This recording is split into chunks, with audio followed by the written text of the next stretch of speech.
Bismillahirrahmanirrahim. Assalamualaikum warahmatullahi wabarakatuh. Penyediaan rangka pelan strategik Kementerian Hal Ehwal Dalam Negeri 2022-2026 yang dibuat secara komprehensif mengambil kira aspirasi, inisiatif-inisiatif dan perancangan-perancangan yang sedia ada termasuk daripada Digital Master Plan Ekonomi 2025, Economic Blueprint for Brunei Darussalam, plan-plan strategik kementerian-kementerian dan sebagainya. Menurut Menteri Hal Ehwal Dalam Negeri, ia bagi sama-sama merealisasikan matlamat negara khususnya dalam menjayakan Wawasan 2035. Berucap pada sesi muzakarah Kementerian Hal Ehwal Dalam Negeri bersama ahli-ahli Majlis Mesyuarat Negara yang berhormat Pihin Orang Kaya Sri Kerna Datuk Sri Setia Dr. Haji Awang Abu Bakar bin Haji Apong menjelaskan di bawah rangka plan strategik tersebut, Kementerian Hal Ehwal Dalam Negeri akan berusaha memantapkan keberkesanan penguatkuasaan undang-undang bagi meningkatkan tahap keselamatan dan kesejahteraan orang ramai, memantapkan sistem tahanan dan pengawalan penghuni, memperkukuhkan institusi mukim dan kampung dan meningkatkan prasarana-prasarana bagi mendukung sosioekonomi. Tahun 2020 jelas yang berhormat merupakan tahun yang mencabar. Sehingga sekarang, negara dan dunia masih lagi berhadapan dengan pandemik COVID-19. Menurut yang berhormat lagi, dalam usaha memelihara keselamatan awam, kementerian tersebut menjadi salah satu agensi barisan hadapan antaranya Pusat Pengurusan Bencana Kebangsaan, Jabatan Imigresen dan Pendaftaran Kebangsaan dan Jabatan Bomba dan Penyelamat. Satu lagi projek yang berkaitan dengan melihara keselamatan awam ialah Sistem Immigration and National Registration (INRS) dan National Labour Management System (NLMS) yang sedang giat dilaksanakan oleh Jabatan Imigresen dan Pendaftaran Kebangsaan dan Jabatan Buruh, yang insya-Allah akan digunapakai dalam tempoh yang terdekat tahun ini. Insya-Allah dengan adanya sistem tersebut, ia nanti akan dapat mengatasi perkara-perkara antara lain mengenai pemrosesan kemasukan pekerja asing dan juga menutup ruang dan peluang kemungkinan-kemungkinan terdapatnya penyalahgunaan kuasa oleh pihak-pihak yang tidak bertanggungjawab. Dalam usaha memupuk dan mewujudkan masyarakat yang hidup bersatu padu dan pemedulian, kementerian tersebut sedang melaksanakan inisiatif-inisiatif yang menjurus bagi meningkatkan institusi mukim dan kampung, antaranya pengisian jawatan penghulu mukim dan kampung.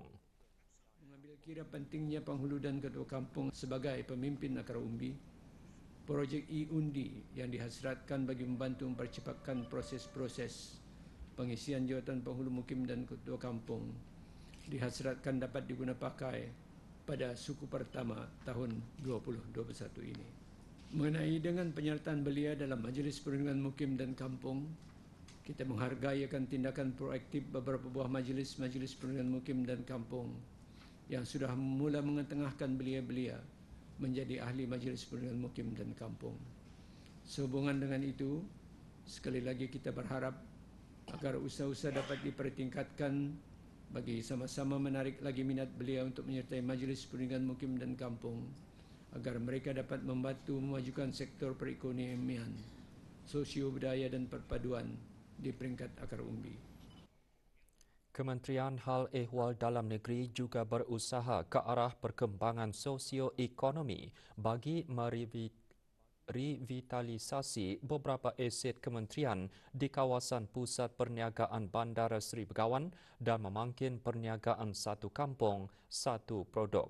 Melalui muzakarah ini, ia dihasrat menjadi wadah untuk bertukar-tukar fikiran dan pandangan yang membina ke arah meningkatkan mutu perkhidmatan dan kesejahteraan rakyat dan penduduk di negara ini.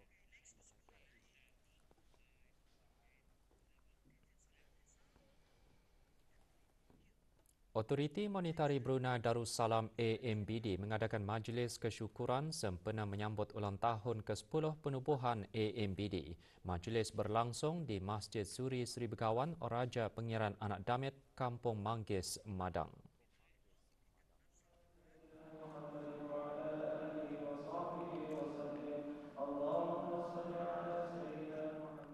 Hadir yang berhormat Pihin Orang Kaya Sri Kerna Datu Sri Setia Dr. Haji Awang Abu Bakar bin Haji Apong, Menteri Hal Ehwal Dalam Negeri, selaku Timbalan Pengurusi Lembaga Pengarah AMBD, dan Datu Sri Setia Dr. Haji Japar bin Haji Madain alias Maidin, Timbalan Mufti Kerajaan. Majlis dimulakan dengan bacaan surah Yasin, tahlil dan doa kesyukuran. AMBD ditubuhkan pada 1 Januari 2011 sebagai sebuah badan berkanun di bawah Perintah AMBD 2010. AMBD berperanan sebagai Bank Pusat Negara Brunei Darussalam yang bertanggungjawab untuk mengendali dasar monetari negara, mengeluarkan mata wang negara Brunei Darussalam serta mengawal selia dan menyelia bank-bank serta institusi-institusi kewangan.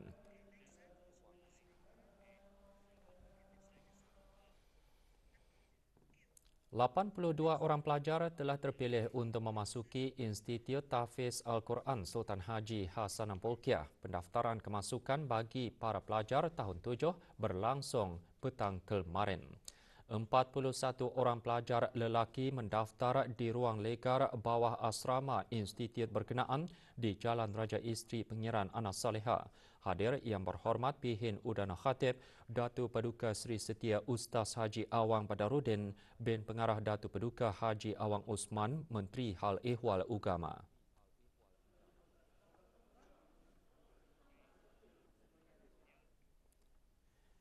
Seperti mana lazimnya, para pelajar akan didaftarkan oleh ibu bapa atau penjaga masing-masing dan seterusnya pelajar ditempatkan di bilik-bilik asrama masing-masing. Setiap pelajar dikehendaki untuk tinggal di asrama sepanjang pengajian di institut tersebut di samping kebenaran untuk balik ke rumah masing-masing seminggu sekali dan pada hari-hari kelepasan awam.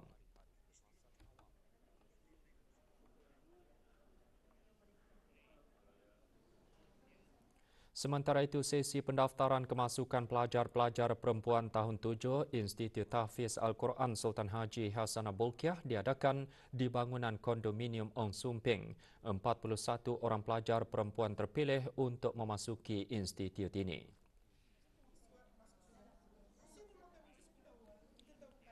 Peluang untuk melanjutkan pelajaran di Institut Tahfiz Al-Quran Sultan Haji Hassanah Bolkiah amat disyukuri oleh para pelajar. Saya amat bersyukur dan gembira kerana dapat meneruskan pelajaran di Institut Tahfiz. Saya rasa gembira dan bersyukur kerana dapat meneruskan pelajaran di Institut Tahfiz ini.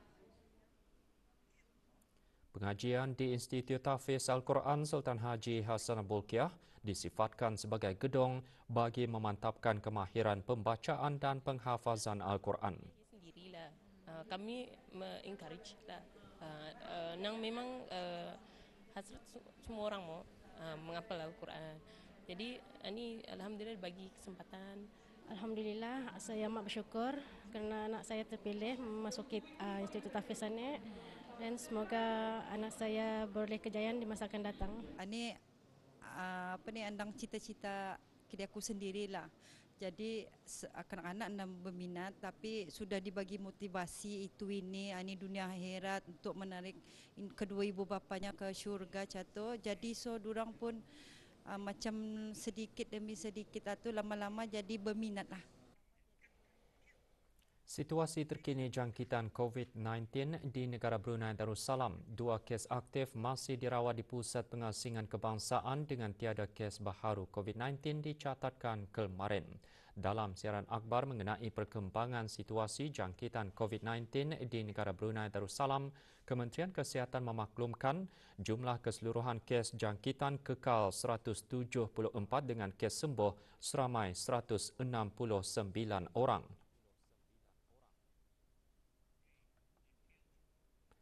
Kes terakhir jangkitan tempatan COVID-19 dilaporkan pada 6 Mei lalu iaitu 257 hari yang lalu, manakala jumlah kes import sejak kes jangkitan terakhir tempatan dilaporkan sebanyak 33 kes. 668 orang sudah menjalani pengasingan diri mandatori, manakala 11,395 orang menamatkan pengasingan diri mandatori sejak Mac 2020. Sementara itu, 350 sampel ujian virus SARS-CoV-2 telah dilaksanakan menjadikan jumlah keseluruhan ujian makmal yang dijalankan sejak Januari 2020, 87,561 ujian. Maklumat lanjut dan perkembangan terkini layari laman sesawang Kementerian Kesihatan dan talian Kesihatan 148. Radio Televisyen Brunei RTB mencatatkan detik bersejarah kemarin apabila semua produk berita TV dan radio dalam bahasa Melayu, Inggeris dan Mandarin mula bersiaran dari bangunan baharu RTB Sungai Akar. Setentunya perpindahan ke bangunan baharu ini memerlukan perancangan dan persiapan rapi dalam kalangan warga RTB. Kru Mojo RTB News membawakan laporannya.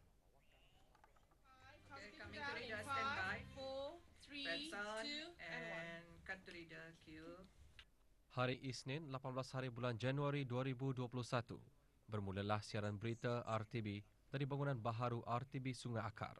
Siaran berita TV bermula dari berita 7 pagi sehingga News at 10 dan berita radio dari berita perdana 7 pagi sehingga berita 10.30 malam.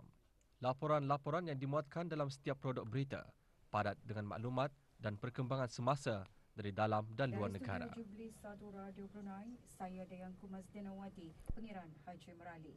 Bagi memastikan proses perpindahan berjalan lancar, persiapan telah dibuat sejak beberapa bulan lalu.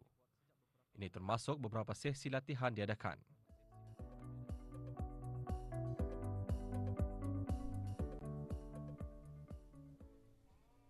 Dengan bermulanya siaran berita RTB di bangunan baharu Sungai Akar ini, ia menandakan satu lagi mercu bukan sahaja bagi RTB, bahkan juga industri penyiaran tanah air. Pastikan anda terus mengikuti perkembangan semasa dalam dan luar negara melalui berita RTB, kerana RTB sentiasa bersama kita. Aziz Ahmad, Studio 3, RTB Sungai Akar.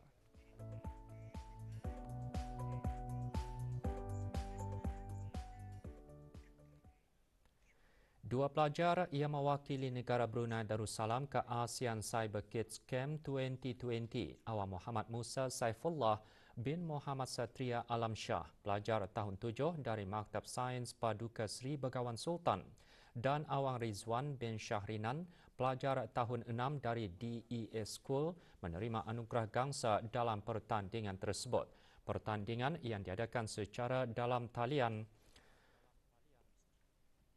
pada 16 Januari lalu itu dianjurkan oleh Kementerian Komunikasi dan Informatika Republik Indonesia. Semasa pertandingan, para pelajar berpeluang berinteraksi dengan para peserta lain dan menggunakan pengetahuan mereka mengenai Scratch Programming untuk menghasilkan projek komputer multimedia berdasarkan tajuk kecerdasan buatan atau Artificial Intelligence AI. ASEAN Cyber Kids Camp merupakan acara tahunan anjuran negara-negara anggota ASEAN secara bergilir dan disertai oleh para pelajar dari negara-negara anggota ASEAN. Tahun ini hanya 8 buah negara menyertai pertandingan tersebut dengan mewakilkan 2 orang peserta dan seorang penyelia bagi setiap negara. Pertandingan bertujuan untuk meningkatkan kemahiran pelajar dalam pemikiran kritis, penyelesaian masalah dan kerja berpasukan serta memperbaiki keupayaan penggunaan ICT secara kreatif di samping meningkatkan kesedaran mengenai isu-isu rentas budaya. Pertandingan itu juga merupakan salah satu inisiatif di bawah Mesyuarat Menteri-Menteri Digital ASEAN ADGMIN dan disokong oleh Mesyuarat Pegawai-Pegawai Kanan Digital ASEAN ADG SOM. Dengan kemunculan teknologi-teknologi dalam revolusi industri keempat dan merealisasikan negara Brunei Darussalam sebagai sebuah negara pintar, para belia perlu dilengkapi dengan kemahiran baharu yang membolehkan mereka menyesuaikan diri dengan teknologi-teknologi. AITI secara proaktif telah meningkatkan perkembangan pengetahuan dan kemahiran ICT di negara ini, terutama dalam kalangan pelajar muda dengan pelbagai program termasuk Tech Kids Camp and Hackathon for Teens yang diadakan setiap tahunan. Sebagai usaha berterusan dalam menyemai rasa cinta terhadap raja, agama, bangsa dan negara dalam kalangan pelajar sekolah, Jabatan Penerangan melalui Unit Kenegaraan Bahagian Komunikasi Strategik mengadakan program kenegaraan Raja Kita menghayati bendera dan lagu kebangsaan negara Brunei Darussalam. Program menyasarkan pelajar-pelajar tahun 7 Sekolah Menengah Saidina Osman Tutong. Taklimat kenegaraan yang disampaikan oleh Dayang Zurairah binti Haji Lisa, pemangku penolong pegawai penerangan, antara lain menyentuh mengenai Raja Kita, tata cara menaikkebarkan bendera negara dan sejarah lagu kebangsaan negara Brunei Darussalam, Allah Peliharakan Sultan. Para penuntut juga berpeluang menyaksikan klip video semarak pengibaran bendera negara dan video animasi tata cara menaikkan bendera negara serta menyertai beberapa kuis kenegaraan. Program dihasrat untuk mengukuhkan lagi semangat solidariti, patriotik dan kenegaraan yang tinggi dalam diri pelajar. Seorang lelaki warga negara asing yang merupakan buruh binaan ditahan semasa ops langis yang dijalankan di kebun sayur-sayuran kawasan Kuala Belait. Warga negara asing tersebut dibawa ke Jabatan Imigresen dan Pendaftaran Kebangsaan Bahagian Penguatkuasa Undang-Undang Cawangan Kuala Belait bagi siasatan dan tindakan selanjutnya kerana didapati melanggar peruntukan di bawah Peraturan Imigresen Penggal 17 iaitu bekerja tidak mengikut apa yang tercatat di dalam pas kerja yang dibenarkan. Pemantauan, operasi dan pemeriksaan penguatkuasaan secara berterusan akan dilaksanakan berpandukan maklumat yang ada. Orang ramai juga dialu-alukan bagi sama-sama memberikan maklumat berhubung dengan pesalah imigresen di talian hotline jabatan tersebut di talian 873-4888 atau 875-3888 bagi cawangan Bandar Seri Begawan dan 898-4111 bagi cawangan Kuala Belait. Sebarang maklumat akan dirahsiakan sepenuhnya.